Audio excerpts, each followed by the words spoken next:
Hello. It's very early, so I hope everyone's feeling good. Yeah? The bit at the bottom there was relevant at one point. Neither of us is in a swimsuit anymore. At one point, he was going to be, but it's not hot enough. I did not fit in the Shout Heart swimsuit. So, I tried. so I'm Adam Smith. I'm the writing director at Larian Studios. I'm Chris Vossen. I'm the head of narrative at Larian Studios. And what do you do? Basically, I make sure writing and scripting and cinematics don't kill each other. Some of those people are in this room. We promise not to kill each other today. But Chris is the glue that holds us together. It's actually very important. We need to work together well. How much did you write as the head of narrative, Chris? I wrote exactly 2 words. They didn't ship.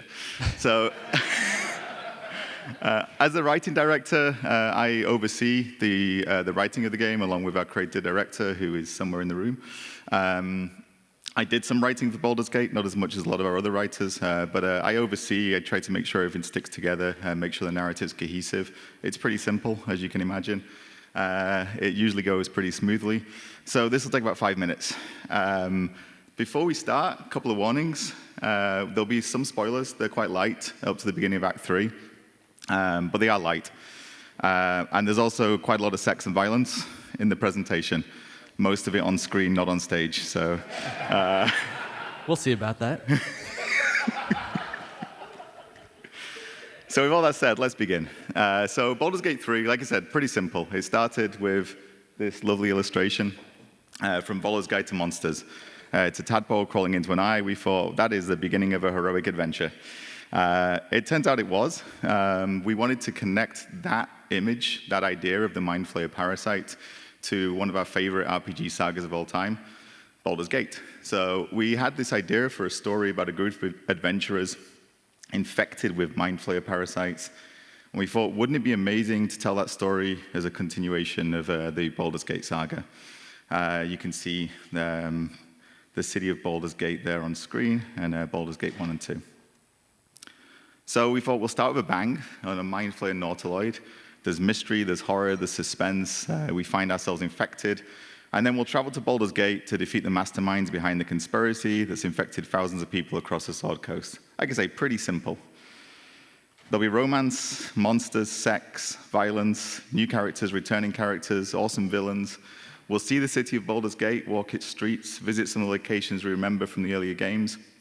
The Elfsong Tavern, the Blushing Mermaid. It was mostly pubs, which says a lot about us. Sorcerer's Sundries, some secrets that I won't give away here. And I want to go to the city now, because in the city, we meet one of the villains of the game that I want to focus on. Because the narrative design for that villain was quite challenging. It became quite complex.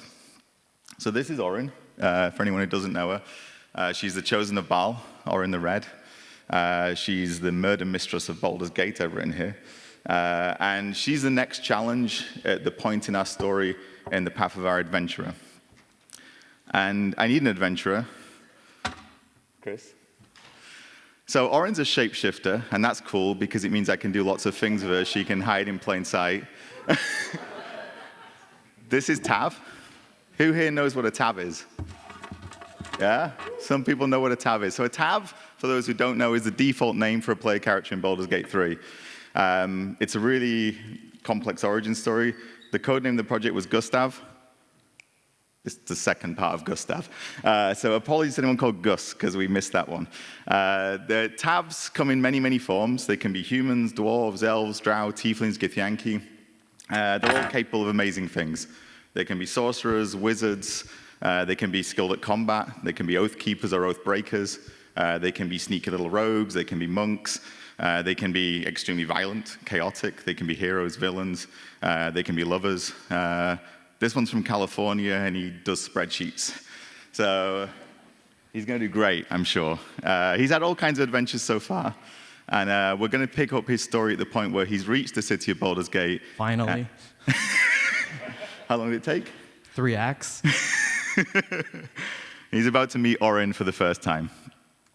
So, Orin is a shapeshifter, as I said. So, I've disguised Orin as a blacksmith. So, in this story, she's going to be hiding as a blacksmith because I know he's been on the road for a long time. And after all his adventures, all the things he's done, he's probably going to need some new equipment. Everyone needs to do some shopping. You always need to find the merchant when you get to the city.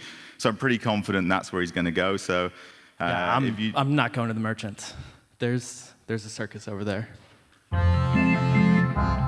We did put a circus just over there, and that's quite distracting. But Chris, no. Oh.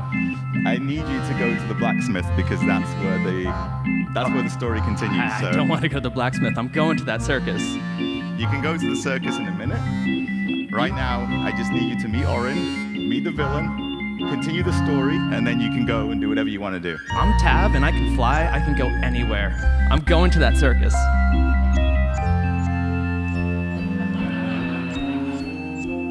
Okay, so if he's going to go to the circus, I'm going to need some help from the audience. Do we have any artists in the room? Anyone who's willing to use this man's face as a canvas, because I need somebody to get him ready for the circus. Anyone willing to do this? Yeah, come on up.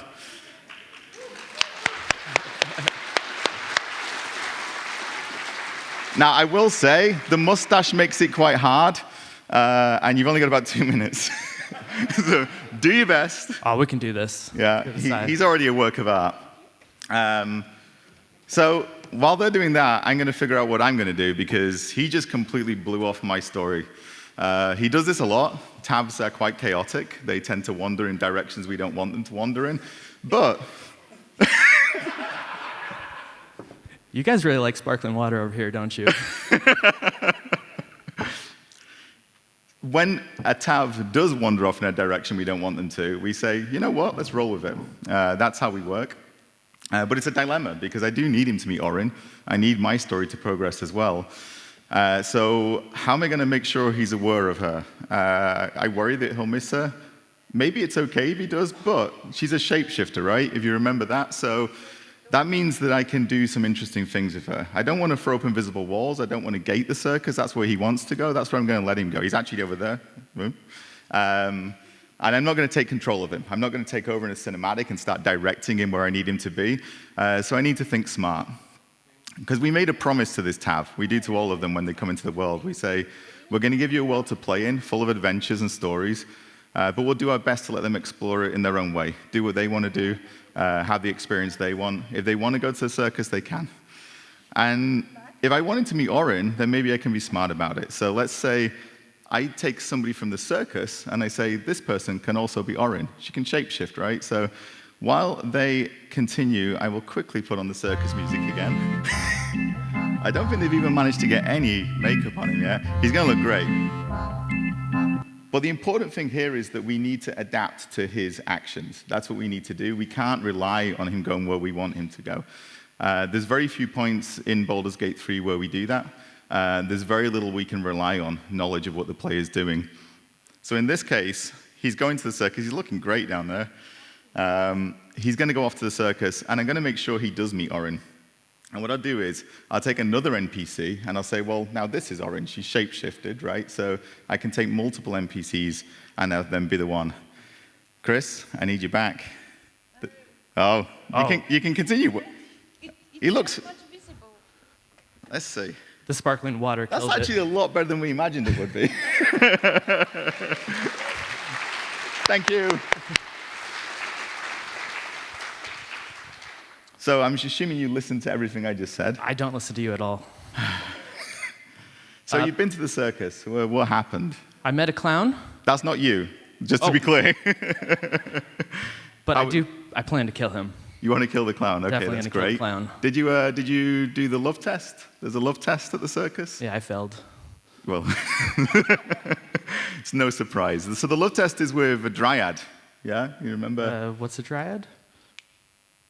That one? Oh, Yeah? little earth horn lady. You remember her, yeah? Yeah. And she shapeshifted, right? No, No, she did. I skipped through the dialogue. You skipped through the dialogue. Okay, so this happens. That's okay. We'll adapt to that as well. So he's met Orin technically now, but he doesn't remember Orin. So let's figure out, where are you going to go next? I'm getting a weapon to kill that clown. Where are you going to get the blacksmith, right? Blacksmith. So now he's going to go back to my other Orin. So now I've got another problem, because he's already met Orin. Now he's going to meet Orin again. So does anyone mind swearing? I just fucked myself. I just made this really awkward because now I've got to swap out that Orin because you can't have her in two places at the same time and see the same dialogue again, see the same situation again. So I need to figure out what to do with that. It's annoying that he's not paying attention, but I'm going to roll with him. I'm going to make sure this works for him. So if he goes to the blacksmith now, what I'm going to do is I'm going to swap out the original Orin dialogue, and we've got a second Orin dialogue that can play. So it'll be a continuation of the story that he doesn't remember seeing. But by that point, I will have hammered home who Orin is, and hopefully he'll remember that. And if he doesn't, we'll pop it in his journal. So we swap out the Orin encounter at the blacksmith for a second Orin encounter, and that'll give us a narrative sequence. So actually, he's improving our game by messing around with our game. It's fantastic. But what if I change my mind and I don't go to the circus or the blacksmith? Well, I really want to get to the city now. It's been 120 hours. Okay, so I'm going to figure out how many NPCs I need to potentially be Orin to make sure even he can't avoid her. So, see some characters here on the screen, and here is a map of Rivington. This is where he is. So we scattered these characters around to try and make sure that you'd encounter Orin whichever route you took. She'd be scattered around the city. She can pop up in different places. It's a dynamic encounter, and it has the multiple stages. So if you meet her over with the journalist, then you'll get stage 1. If you then see the blacksmith, stage 2. And then the other ones become the people they were originally. These are all real NPCs as well. They exist in the world. So now, I think I've got you covered. You're going to be fine. Yeah, but if I was a shapeshifter and I was going to torture you, as I like to do, Yeah. I'd be one of your party members, your lover, your dog. My dog? Maybe not your dog or whatever. That is a dog. Is. So that's difficult because that's Nobu. I'll leave him on screen for a second because he's cute. Please get it off of there. So this is annoying because I thought I'd covered it because I had all these NPCs. So I'm covering my narrative needs. I'm making sure he's encountering my villain. I'm progressing the story. I'm playing with the shape-shifting dynamically. This is really cool. And now he's just said, well, it'd be cooler if she was one of my party. Now I've got to do that because it is cool. So we can't just drop it. We can't just leave it on the side. We can't say, well, we already did something cool. We thought that was enough. So if somebody comes up to us, whether it's a Tav or someone on the development team, and they tap us on the shoulder and they say, you know this cool thing you did? This is cooler. Then usually at Larian we say, let's do it. So we did. We said, let's put her into the party. Let's have her shapeshift. Let's get inside the Tav's head. So I'm going to ask our wider party in the room here, if you were going to mess with his head, which is really fun to do. It's very easy to do as well. What do we do? So imagine you're Orin. You're a shape-shifting disciple of the god of murder. You want to scare the hell out of him. You want to try and scare him away from you. You want to intimidate him. Maybe you want to provoke him a little bit. What are we going to do? Now, I thought I'd be able to see you better. So I'm going to ask Apsy to shout. So for number 1 here is the emotional damage. You take his romantic partner. He does have one, remarkably. Number 2 is you try and weaken the party, so you take the strongest member of his team. That's not you. Thank you. Yeah, you're on my side now. Number 3, we could just pick someone at random, see who we get. Or if you want to be a real villain, you take the dog, right? So, no? Okay, so let's have shouts for 1. Okay, lover killers. Number 2, strongest. Who wants to go random? Oh, quite, yeah. And who wants to take the dog? Okay, we almost didn't prep a slide for this because we didn't think we'd be in a room full of sadists. Thankfully, I reminded myself who you all are. So, yeah.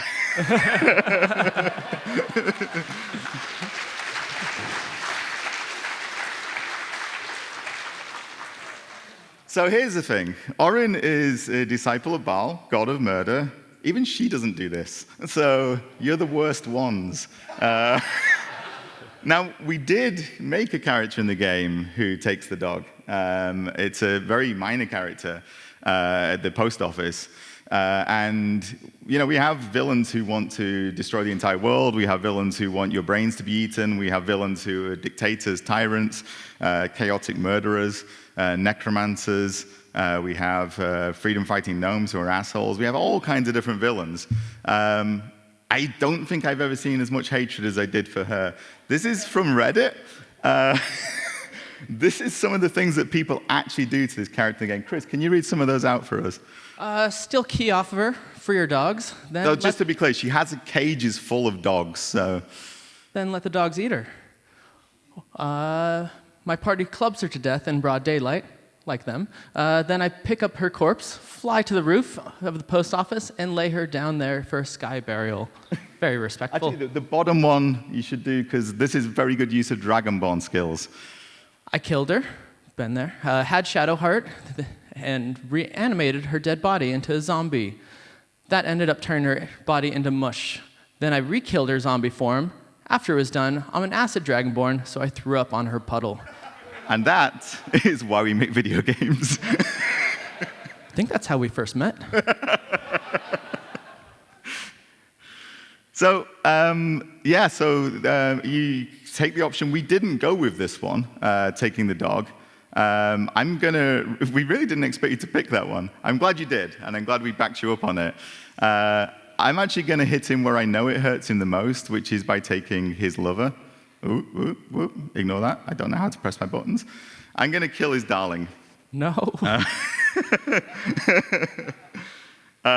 So killing your darlings is a very important phrase to us. We'll come back to it in a second. Right now, I'm talking about his darling. And we're going to make him really hurt. Because, it's 10 a.m. You're not got a hangover, right, Chris? You behaved last night? Yeah. Yeah, no. We need to give him pain in other ways. So we'll take his partner. This is his romantic interest, Shadowheart. They got a little tipsy back in Act 1 at the party. They defended the Druid's Grove. Anyone who's played the game might remember this scene. A little bit of flirtation, and she's been opening up to him ever since then. Classic date stuff. She's got a lot of secrets. He's starting to pray into them. She's starting to tell him about her religious hang-ups. You found her a flower in Act 2, and it's going great, right? I have no clue who that is. That's definitely not my girlfriend. I'm pretty sure that's your girlfriend, Shadowheart. She's extremely popular with all of our tabs. Well, a lot of our tabs. So maybe you're in the other percentage of tabs, so you don't recognize her at all? Oh, she was on the Nautiloid. Yeah. I didn't let her out. She got angry on the beach. And now she's your healer. Here you go.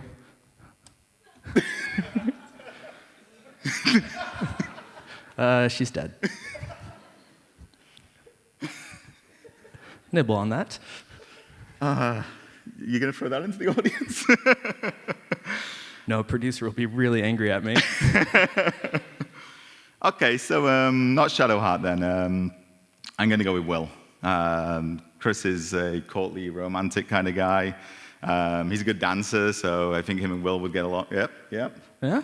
That wasn't good dancing. And he's the kind of guy who would like to marry into a noble family, the Ravengard family, so it's Will. One small problem. Yep. He was very angry when I attacked a bunch of tieflings in the grove. You attacked the tieflings in the grove. Yeah, he tried to defend them. And yeah, he's dead. Is this your doing? Yeah, that was me. So, why did you kill the tieflings? I wanted to kill the druids. And the tieflings were in the way. Yeah, goblins were more fun. So, you recognize any of these people? Any of these alive? Oh, there she is. Lae'zel. Karlach. Oh, Lae'zel. Yeah. Okay, Who's how's that? Karlach? How's that? What else have you got in your bag? You'll find out. Lae'zel, how's the Lae'zel situation going for you? Oh, really good. We had sort of a date at the first camp night, the festivities. Like the Shadowheart one? Yeah, some light flirtation. But you were surrounded by dead people. Yeah, and drunk goblins. Okay, perfect setting. We've all been there. Do you have any footage of your date? Yeah. Let's roll it. Okay, roll clip.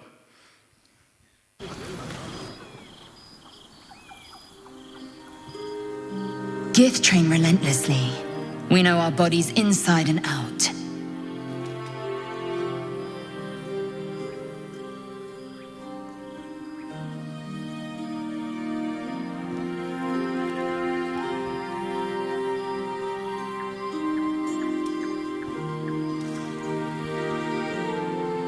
Let me show you. Close your eyes Light and flirtation. submit.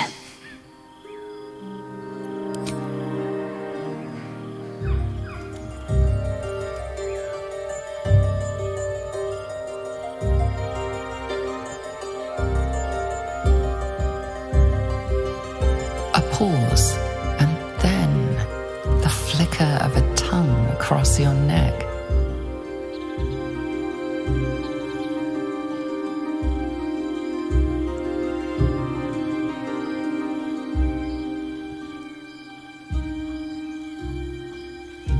Open. Taste.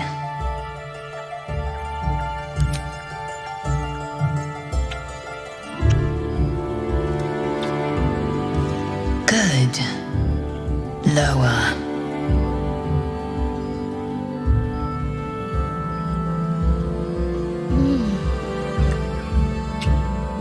That's quite enough of that. So, proud of yourself? Yeah, date went well. Gift train relentlessly. Oh. So, that wasn't flirtation, Chris. You sure? Usually, like, act 1, you flirt. Act 2, you date. Act 3, you have sex. Doesn't always go like that. We didn't really want to go the traditional route always. The romance acts had to fit the characters' personalities. So for Shadowheart, she's very secretive. She's quite guarded. So there is flirtation. There's a little bit of getting to know her, getting her to open up, and you need to really get to understand her. Lizelle just really wants to bang on that first night, and that's okay too. Her arc goes from sex to sadness to sunrise, is how I like to say it. So, yeah. So I actually had sex. Against all the odds, yes, you did. This brings us to a little feature we like to call, Is This Sex? It's a little interval. I'm going to give Tav some lessons in how to recognize sex for the sake of everybody. You can all play along. You're responsible for this one. Oh, really? Yeah. Yeah, so towards the end of development, Sven came to me. He's like, we've got to find a way to skip sex for streamers, or else they'll get demonetized, which apparently is a problem. So I was like, easy. We'll find where all the sex is. We'll jump over it. We'll put a narrator node. We'll read out what it is instead of showing it. Problem is, there's a lot of different scenes, and at some point, I could not figure out what constituted sex anymore. So Chris wandered around our office in Dublin, going to cinematic artists, to writers, to scripters, to producers, and sometimes messaging Sven on Slack and saying, is this sex? This is a real thing that happened. And sometimes it'd be a video and you'd go, that is very obviously sex, Chris, and also it's not from Baldur's Gate 3. It's not always obvious. Sometimes it was trickier. So if you'll indulge us for a second, we'll put you into the minds of Chris. You need to shout out, yes or no. Oh. Gotta click it. Where do I click it?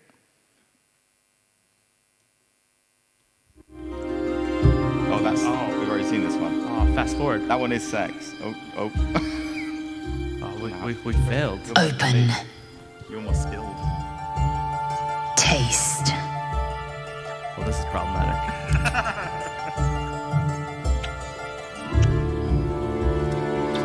We're just gonna go with it because We're it's near Good. the end of it anyway, so. Lower. But yeah, I mean, this one, I think that you'd all would have recognized this as sex, right? Yeah? Oh, that's a good guess. It took him a long time. All right, let's see if you're right. Hey, good job. Well done. You can start shouting out at any point. Black and red, agony and flame, Avernus and disunited. They feed you, they sustain you.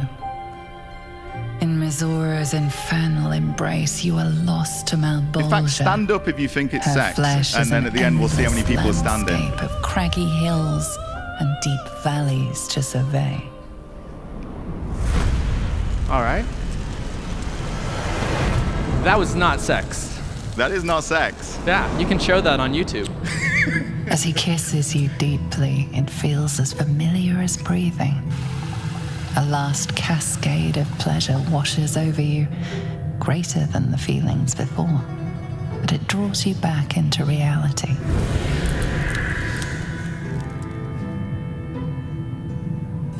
We've all been here. Oh. Yeah, there's some pretty explicit stuff in there.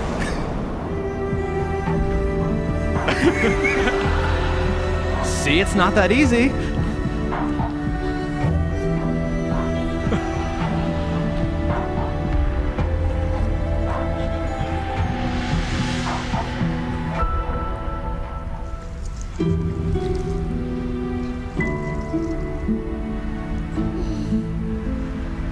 Definitely a fantasy RPG.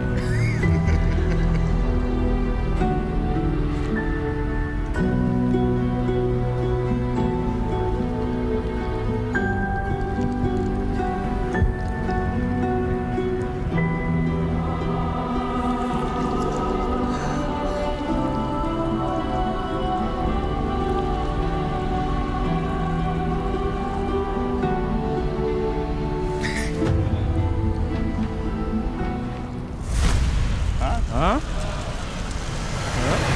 Absolutely correct. You guys got it? Yeah. And there's one more.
See why I had asked Sven many questions.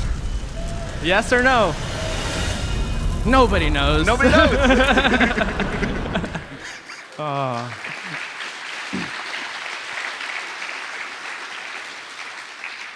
Even Gale doesn't know.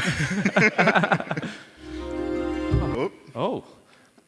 So, we're going to go back to our story. So, hopefully you understand a little bit more about your relationship with Lysel now and where it's at. So how do you feel about having her taken away from you? I will kill everyone. Well, you might feel even worse when you see how she was taken. All right? Oh, close your eyes. Yeah. Just for spoilers, not I'd block your ears. Just run. Kenyak, your deception ends now. I shall cleave the truth from you like flesh from a doer. Help me! She's gone mad!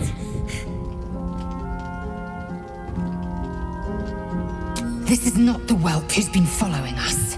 I saw her. She slipped into camp in the form of a woman and shifted into this abomination. She tried to silence me and hide her deception. I didn't do anything!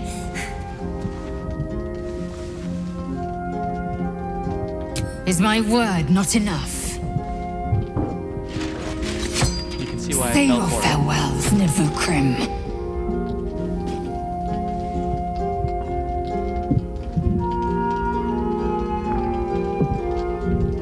Hey. No! Please!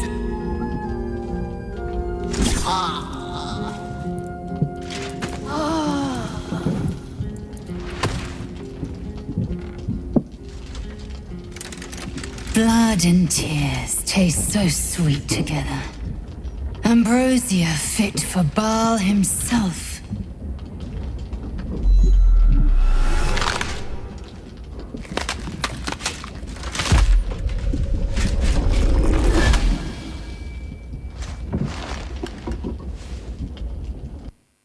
So the kid can survive that dialogue, depending on how Tav here plays it. But it didn't in that case. And you probably feel pretty bad about that, right? She likes what she likes. It wasn't Lizelle. Oh, it's just a random kid. Hey, so that's a problem. Just the fact that he thinks it's just a random kid is quite disturbing, and I'm not quite happy to be standing next to him anymore. But it's a problem that he doesn't care about the kid, and she is just a random kid at this point. So while he goes off hunting for Lizelle, she's gone. Go find her. Yes. I'm going to talk a little about all the things that have gone wrong already at this stage in the adventure. He's still having a good time. I don't know where he's gone. I genuinely don't know where he's gone. So first of all, he didn't care about the kid that died. My basic assumption is that people care about children being killed right in front of them. I was wrong. So let's throw away all my assumptions about what a Tav might be and say, let's think about this a little more. So I might not be able to make him care, but I can certainly do better than just introducing that character to kill her off in the same scene.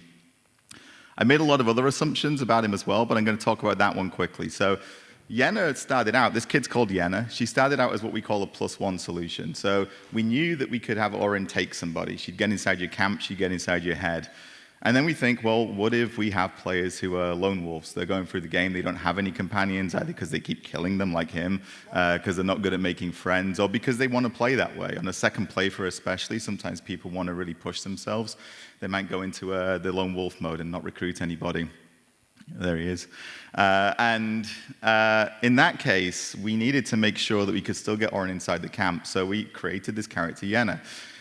We didn't want to just pop up in camp, so we introduced her earlier. So you'd meet her, you'd get to know her a little bit. We gave her a pet cat. We tied her into our wider story, so she's lost her parents and the chaos that's happening in the city. So she became an actual fundamental part of our storytelling as we went into the act. And then she serves as backup in cases where the player, like Chris, is a lonely person. Thanks, Adam. It's okay. But I made a lot of other assumptions about what this particular Tav had done in the past and what he might want to do once he reached Rivington, and I got a lot of them wrong. So part of the process of converting our written story into a playable RPG story is figuring out what we can be sure our players know at any given moment and trying to predict what they might want to do. It's very, very hard.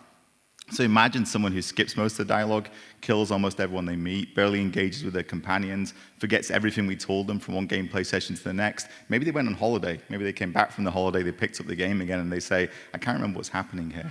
Part of the job of narrative design and writing is to make sure that player's having a good time as well.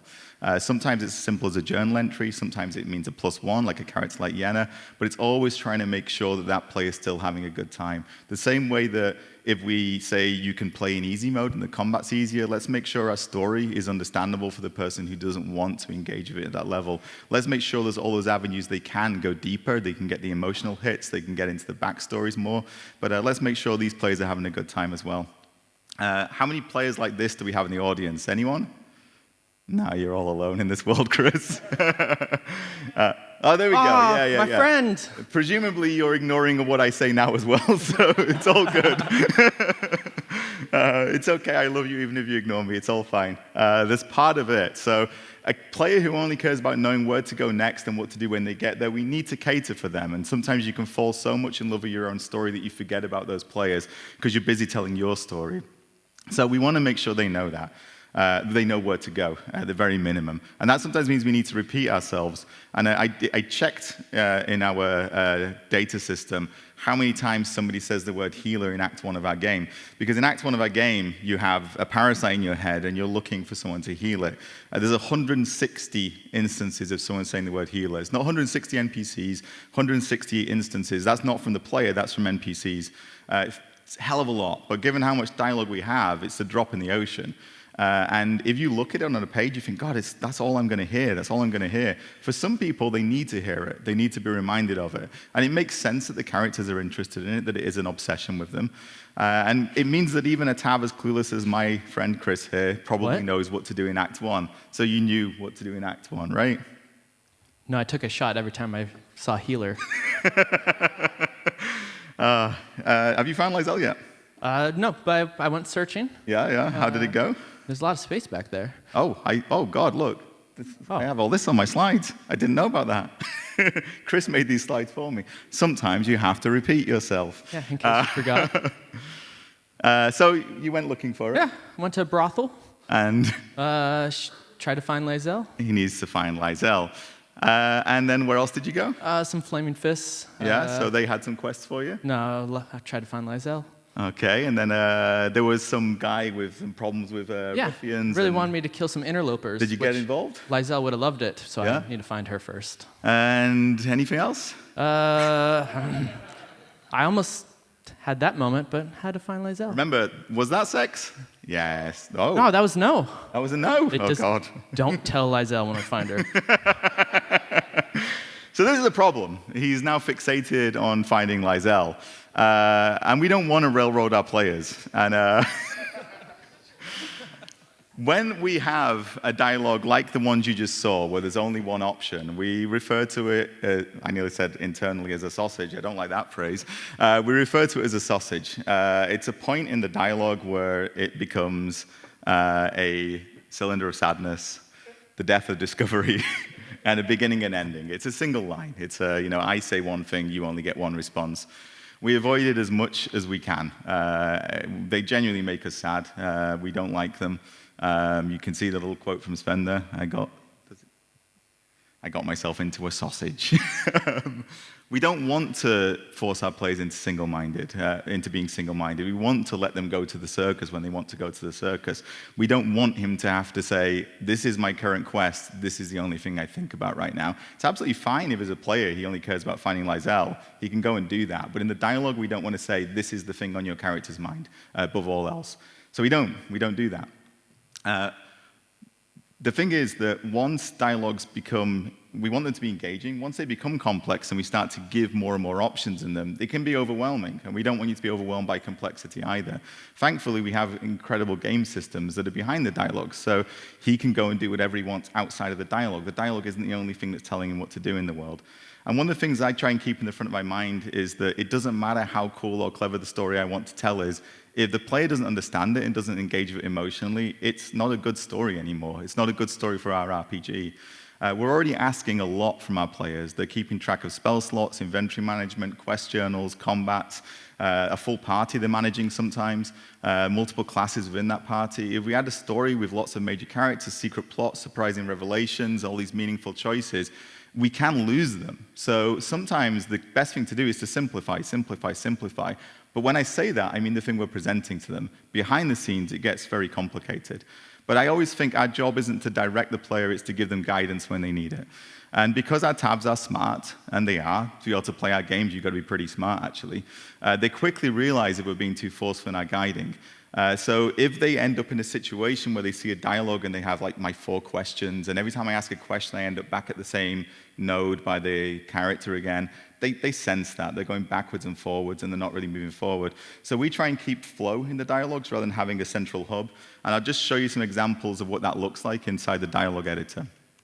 And it's all about this forward motion. So if you see here, the blue nodes are the choice nodes, the question nodes that Tav's picking here, and the orange nodes are the character responses. So you see, rather than having one hub that we keep returning to that's central where they spider web from, we actually just keep it moving forward. It feels much more like a natural dialogue. It means you end up with much longer dialogues.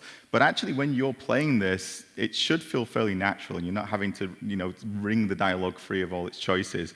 It feels like you're engaging with a person. So here you can finish this entire dialogue in 7 clicks, and this is quite a complex dialogue. It could go to 10 or 11 if you do more of it, but you'll only see a fraction of it in a playthrough. You can't just say, I'm going to 100% this dialogue. That's not the way it works. I got a couple more complicated ones.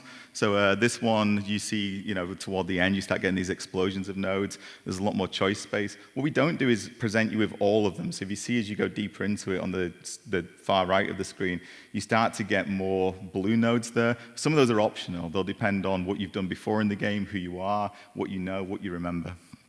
And then sometimes they go like this. I couldn't get the biggest ones because they're too big. They start to lose their detail. But they take on lots of different shapes, but the important thing is they do always move forward. So the density of them is our problem. You should be having a fairly natural flow through them. So Talking about all those ideas of complex story and all the rest of it, it's one of the reasons it's important to kill your darlings, often and sometimes brutally. That can be an idea for a dungeon, it can be a boss fight, a quest line, it can be a take on a character or an individual line that you've fallen in love with. I'm very aware, as I say, this Sven's in the room, and he's killed a bunch of my lines. I was like, these are great lines. He's usually right. In fact, he's mostly right. They can be really good lines. It's never about saying this is a terrible line. It just doesn't fit. Sometimes you only realize one of your darlings needs to die once you're playtesting, once you've got a nearly finished version of the game, because it can be very late in development that the pacing's all there and you can see it as it really is.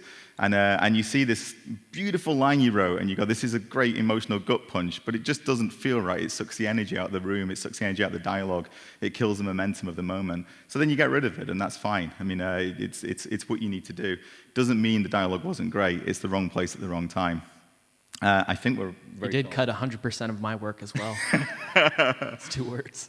We thought we were going to have more time, but we're running out. I'm going to quickly go through these next bits because I want to get to my ending because it's important. So we did cut a few dialogue branches late in the game. We cut some very early in the game, as soon as we saw them. And this is an example of one. I'll go through it fairly quickly. So Jaheira, who is a legacy character from Baldur's Gate 1 and 2, and then Isabel on the other side of the screen there. These 2 characters you get introduced to early on in Act 2. They're both important characters, and when we first had the writers tackle them, they had to write these introductions where you're meeting these people for the first time and you need to gain their trust. And it was a great day because I looked at the 2 dialogues, and very rarely this happens. They knocked it out of the park, both of them. Like, first time I was like, this isn't shippable yet, but this is really good. They had a really good take on them. So Jaheira had the suspicions. She had a good way of getting the truth out of me. It was really, really impressive. I was really happy. But there was a problem because they were the same dialogue. These 2 writers in isolation had sat down and they'd written down these ideas, and they both wrote the same idea. So it was these 2 people who both won your trust in pretty much the same way. Rarely happens. 2 great dialogues. And then I had to go and talk to one of the writers and say, that one's got to go. It's not because it's bad, it's just because we have something too similar. So we'll go upstairs. We'll go to Jaheira, we go upstairs to Isabel, and we'll get repetition. We don't want repetition. We want to make sure that the game feels new, that you're constantly being hit by new things. So that one went very early. We didn't need to get to the playtesting stage for it. You can give up on ideas too quickly, so we try to give them space to breathe and see where they lead to. We like to playtest as quickly as possible in a white box. We don't want to just see them in an editor. You don't learn much about a dialogue in an editor, surprisingly. You learn about it when you see it in the game, when you can click it, when you see it as a player. And the good thing about narrative design, the reason we got a pile of corpses there, is that a lot of these dead darlings, we keep them in the graveyard out back at Larian, and sometimes you dig them up and you say, well, we use a bit of necromancy and we can use these again. They're not usually dead for good. I think I'm going to have to skip your psychic lobotomy, Chris. I was going to lobotomize him. Oh, darn. We'll do it later in a bar. Find us later. Did you say bar or bath? Well, I mean, whichever you want. So Tav went off, had a lot of fun. We're going to give him Lizelle back, is basically what the psychic lobotomy was for. Well, actually, no, not give it back. I was going to erase his memory of Lizelle so that he could go on with his life. Sounds a lot darker when I say it quickly. Well, I had a lot of fun in Baldur's Gate. So he's been having fun in Baldur's Gate, but he's very lonely now, right? Because yeah, I don't have anybody. he doesn't have anybody left. But he still has Asterion, though. Who? The elf, rogue. Oh, the vampire. Yeah. Yeah, I killed him. Sorry, it's spoiler again. He killed him as well. So Staked him. Shadowheart, Will, Asterion dead. Karlach? Yeah. I teamed up with the paladins, so Killed her. she's dead. Yeah. Gale? Wizard in Portal. Yep. Here you go. No, that's a treasure. So it took us thousands of hours to create. Whoa. It took us thousands of hours to create those characters. Sometimes a tab will just kill them. That is also fine. It really is. Like the delight that I have when I see. I wrote Minthara, by the way. You all killed her. So it's great because people are engaging. They care. That's all that really matters to us. And this one is a very tricky kind of Tav. He's been traveling alone. He's been doing all this mischief. Shenanigans. And he's all alone in the world. So you're having trouble, I guess, being alone. Yeah, bosses are hard. Yeah. But it's difficult for me as well. I don't care about you. I'm the player. And that's really it. He doesn't care about me because I'm not in the room. I'm somewhere else 6 years ago writing this stuff and making it work. He doesn't need to care about my difficulties. That's not his job. He's having fun. It's my job to give him fun. So if the narrative starts to break because I made assumptions about him, I assumed his romantic interests, I assumed that he cared about children, I assumed that he had friends, all these things that I assume about him. If my narrative doesn't work for him, then my narrative doesn't work anymore. It has to work for the pacifists, it has to work for the murder hobos, the lone wolves, the social animals, and anyone in between. So we can't rely on very much at all. What we can rely on is actually our tabs. So they come into the game, and the most useful thing we can do at Larian, the best role we can play, is the role of our tabs. We put ourselves into their heads, we put ourselves into their shoes, and we experience the game as they would. Can I get 3 tabs from the audience just to join this guy? He's very lonely. Anyone? Come on up, 3 of you. No Larian. Come on. He needs a party. So we don't want to control you. Sometimes we guide you, that's what we do, but it's your party. As I say here, it's your party, we're the catering. We're trying to make sure you've got what you need to have a good time, you've got what you need to continue your adventure, and a diverse menu of activities. So when you load up the game, if you don't want to engage with my dialogue, that's absolutely fine. I still know where you sit. We want you to be able to experience the full gamut of the RPG menu. And we try to provide for whatever you're in the mood for. So whether you want to explore, and you want to do whatever you need to do, if you want dialogue, trauma, combat, murder, exploration, looting, romance, trauma, plot, there's a lot of trauma, fashion. So we want you to have that. And the lesson that I learned on Baldur's Gate 3 is that we all need to be a little bit more like tabs, even that one. That's the most useful role we can play. And so many of the moments in the game that I'm proudest of come with their own story of somebody on our team thinking like a Tav, telling me that I needed to reopen a dialogue. Because a scripter will come to me and they'll say, I can't say what I want to say here. I can't do what I want to do here. And sometimes it's a very complicated dialogue, and I'm just like, it's 5 p.m. I think I'm done. I don't want it, but it's the right thing to do. So you reopen it. You give that person what they want. While maintaining the simplicity, you don't want to overwhelm the player member, but if somebody's saying, I don't feel represented in this dialogue, you reopen it and you try again. You think about the cinematic artist who took a single phrase, which was like that tantric astral projection, sex, and they made something astonishing. We still don't know if it's sex, but it's astonishing. And we had actors who broke our hearts with a take on a scene before we even had any cinematic work done on it, and writers who did the same thing, the dialogue editor. And sometimes it's your creative director saying, I think Raphael should sing a song. I still don't know why he said it, but he was right. He should have sang a song, and he did. And it doesn't matter how cool I think Orin is. It doesn't matter how cool I think the encounters with her are. It doesn't matter if I think she's amazing. It matters what Tav thinks about her. And it matters what he thinks on every playthrough. Whether the characters he killed this time become his best friends on the next playthrough, that's what matters. Because Baldur's Gate 3 isn't about Asterion or Gale or Karlach or Shadowheart or Orin or Minsk or Jaheira, and it's not about me. It's about Tabs. And whatever form they take, whatever role they play, whatever atrocities they take part in, whatever heroic acts they do, whether the heroes, the villains of the story, the lovers or the fighters, the cultists, the conmen, the cutthroats, whatever they are, it's their game and it's their stories.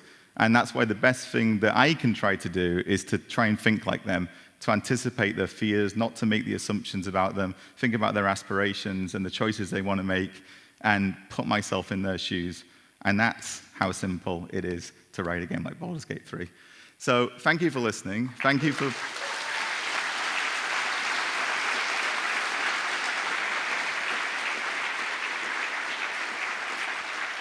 Thanks for playing games, not just our game, all games. And thanks to all of our tabs, the ones that are here, the ones around the world, and the ones, where the fuck are they?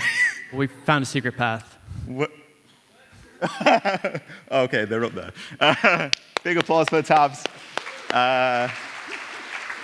We do this for them, and thank you. Yeah. But yeah, I think we have time for Q&A. Chris, are you going to come back down? Oh, I guess. Yeah. Yeah, I will take questions. Yeah. I'll try and get Chris down.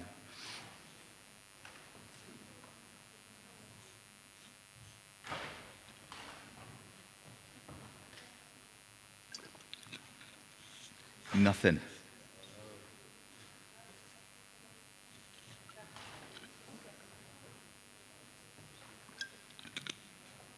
No questions. Oh. Hey, Hello. we're waiting for Chris. It's fine. He doesn't have anything interesting to say. No, but it would be good to have him here as well. Okay. I'll leave then. No, maybe people are just waiting for him to come Oh, back. you're And too there nice. will be more questions. No, it is the right thing to do. I did just tell you he was the most important person in the world. It's very true. I do love him dearly. I don't know how. Where is he? Is he going to come back through there? Maybe he went to clean his face. He might have just gone to the bar. Yeah, okay, anyway, I wanted to ask, out of curiosity, if you could choose to be a class from Baldur's Gate 3, from Dungeons & Dragons, who would you be in a real life? Well, I'm an urchin, which is a background. It's not even a full class, No, but I don't think I could be a hero. I'd like to be a monk. I love monks. Like the minute we implemented them, became my favorite class to play as, and as you can see, I've got the figure for it. Like a very martial artsy. But no, I really like the. I think it's very badass to be a character who can move around so quickly. So they can jump around the battlefield very quickly. They do massive amounts of damage. And doing it barehanded always feels really cool to me. And also, actually, specifically in BG3, the animations we did for them just blow me away still. So yeah, monk. What about you? Oh, I rather either a bard or sorcerer. Bard, yeah. I can't play bards. I'm not clever enough. That's like the best class in Dungeons & Dragons, the most versatile and having the most utility and so on. Oh yeah, I like having a bard in the party, but yeah, I'm not great. Oh, here he comes. Okay. I also love paladins. Just smite. Yeah, exactly. Yeah. Okay. Chris, so what class how would you about be? Chris? Clown. Wild magic barbarian. You fight the Goblin King, and you go up to the rafters and you throw little goblins at him. It's the best thing in the game. Okay. Thank you. Thank you.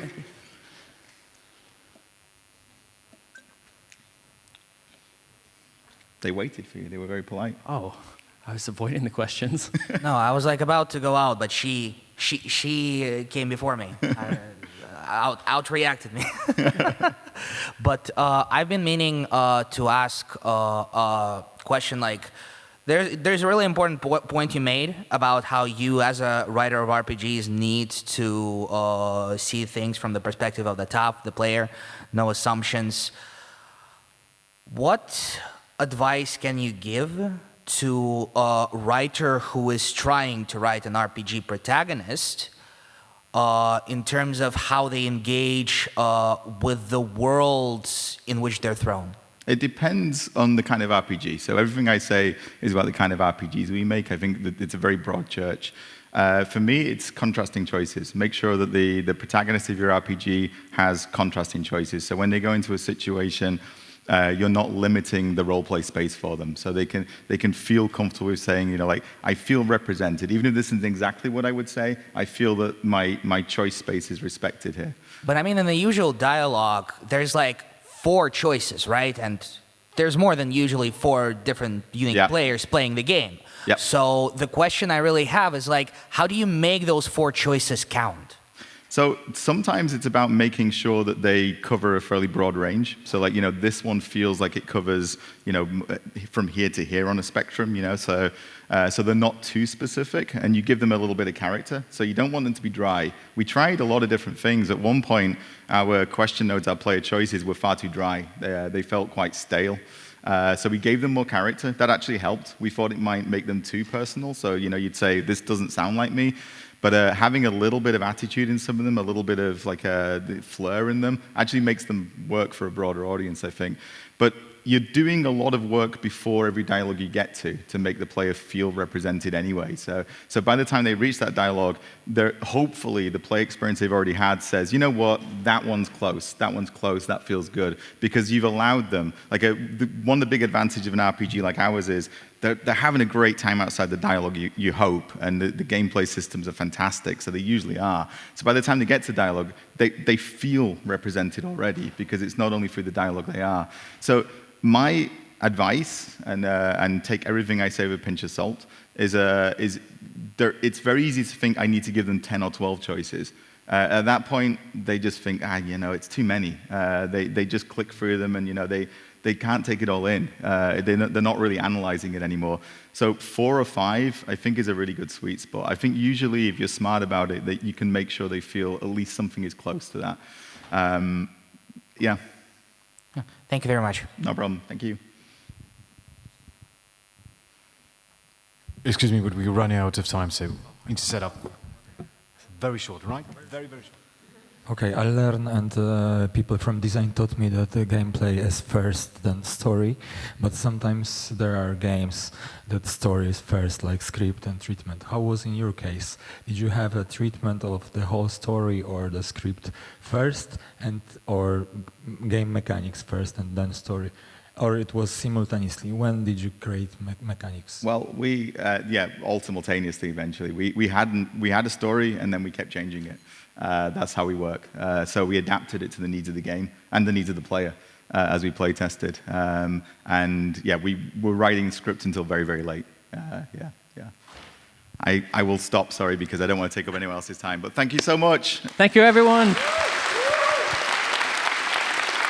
Thank you very much, guys. It was wonderful.